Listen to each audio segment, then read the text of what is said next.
The views and opinions expressed on Cocktails with Kenzie are those of the host and guest and do not necessarily reflect the views or official policies of any mentioned individuals, brands, or companies. This show is intended for entertainment purposes only and should not be considered professional advice.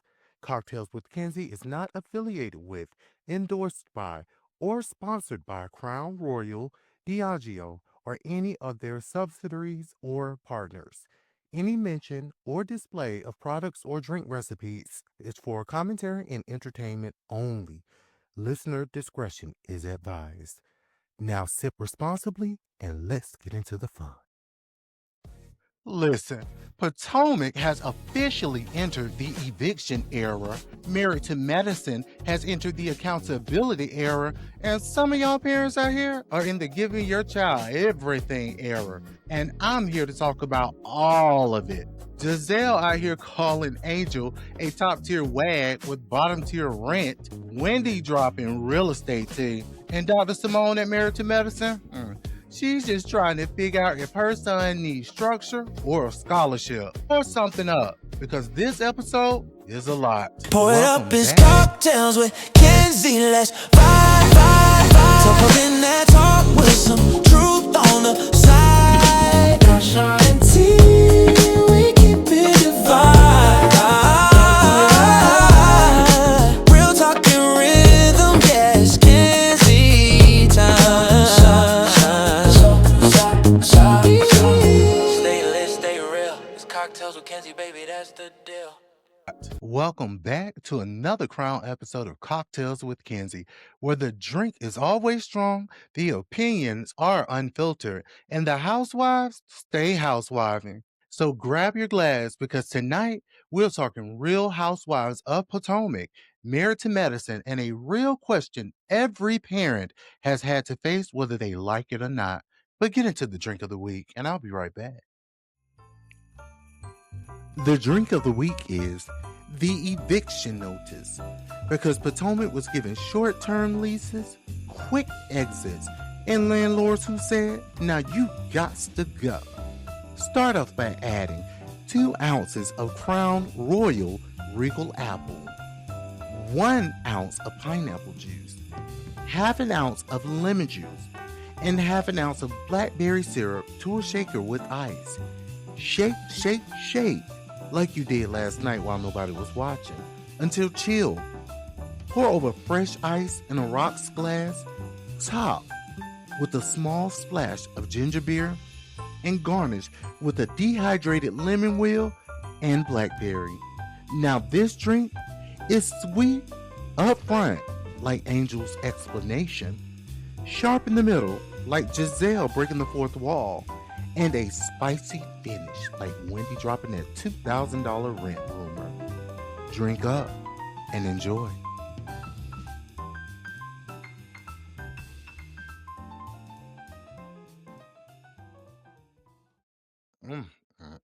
That's delicious. Guys, like, hold on now.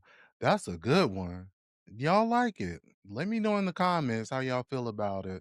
But anyway, let's get into it.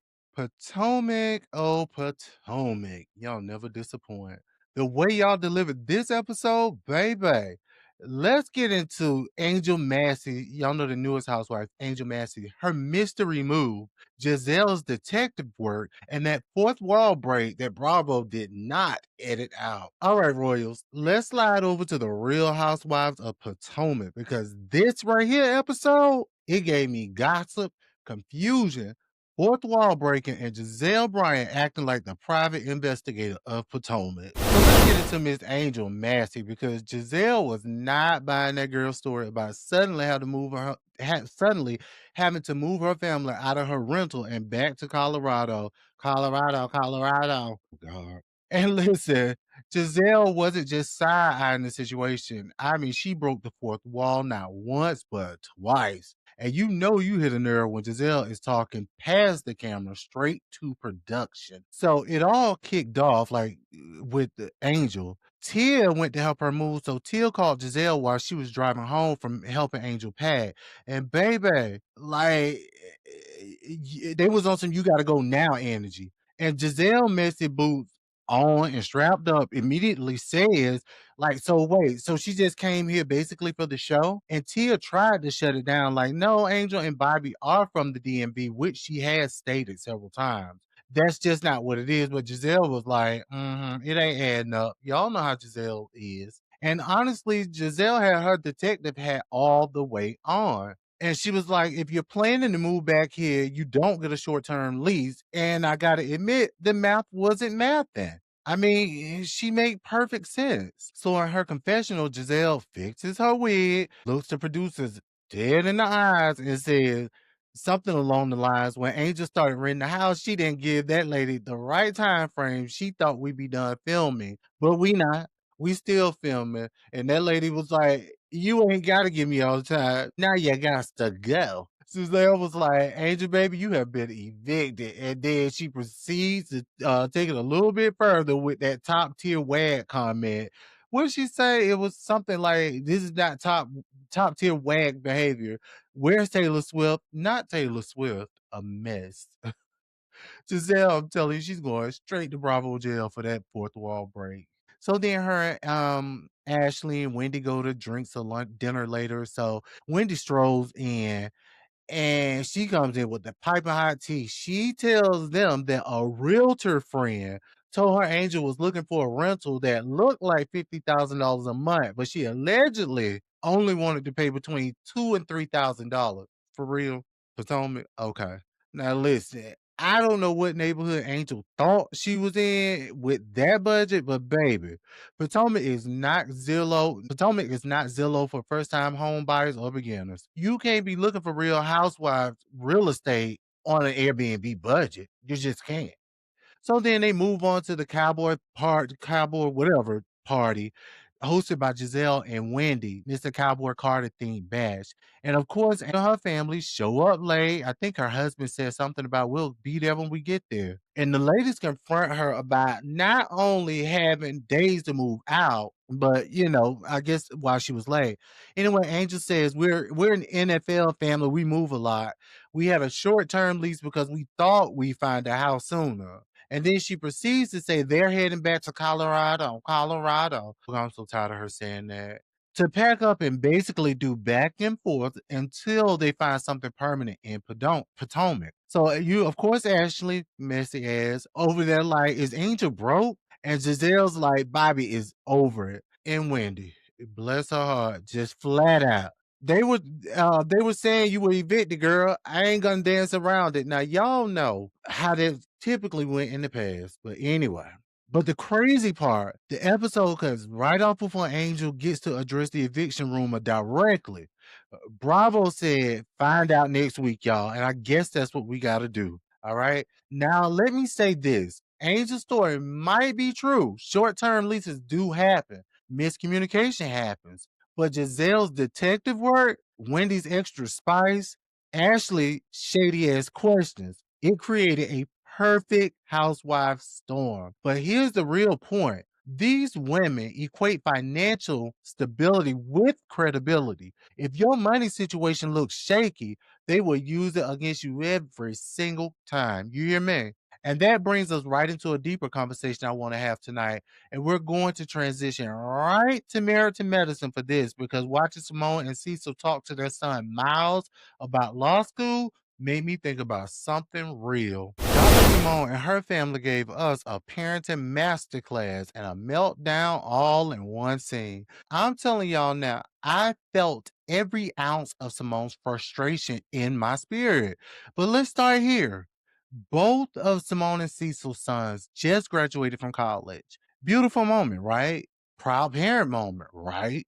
But baby, apparently the graduation caps hadn't even cooled off before their youngest son, Michael, decided to present a wish list. Not a conversation, but a wish list. So at this family dinner, Michael says with his whole chest that he now wants his parents to pay for law school.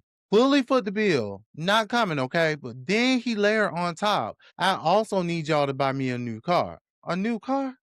And law school? Pretty much a fully funded lifestyle from the same child who Simone made sure to highlight can't even clean up his apartment and managed to spend $60,000 on her Chase card in 1 year.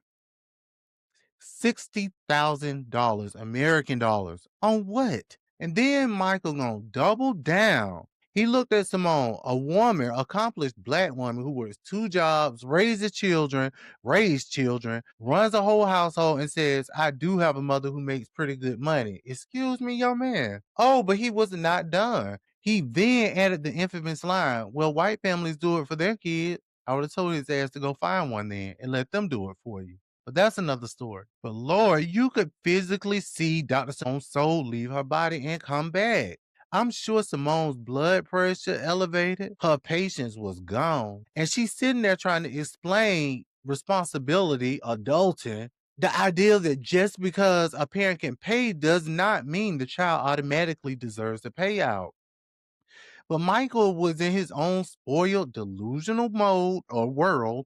He really tried to make the argument that Simone should continue paying for his entire life simply because she has the financial means. Like it was her duty, like she owed him. Like generational wealth meant, let me just swipe my mama's card until the chips stop working.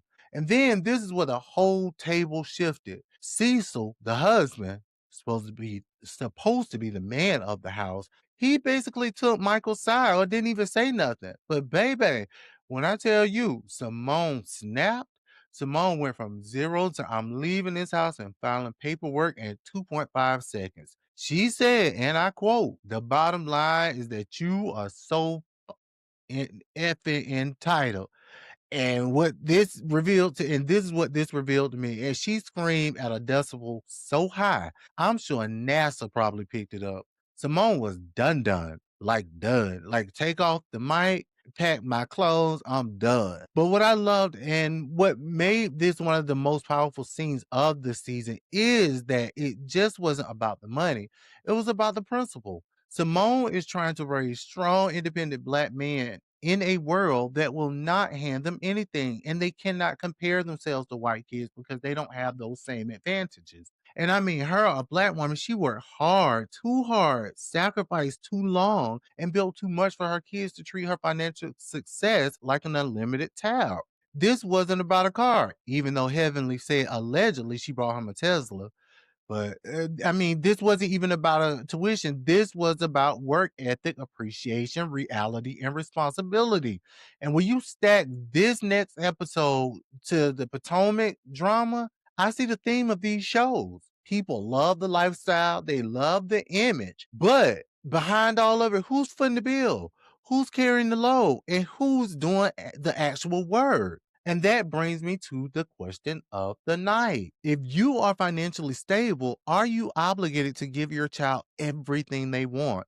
Or do they need to work for it? Also, I would like to know, does giving your kids everything create comfort or entitlement? Where is the line between support and spoiling? If you struggled growing up, does that make you more likely to overgive?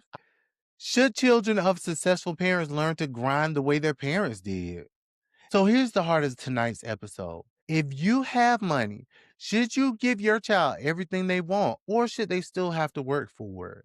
Does financial comfort equal obligation? And if you are providing them, are you helping or handicapping? Should children of wealthy parents struggle at least a little? And if you grew up struggling, does that change your answer? Y'all make sure to email me your thoughts on the website www.crownedbykenzie.com, and make sure you let me know if you want it to remain anonymous. Also, if you have any questions that you would like answered or any advice, I am not a medical professional, so don't take it to heart, but listen. Make sure you go to the website again, crownedbykenzie.com. Click where it says the Royal Court, and there you will be able to submit questions to receive advice. And who knows, if you go ahead and get it in, then your question may be one of the featured questions on the next episodes. Again, the website www.krownedbykenzie.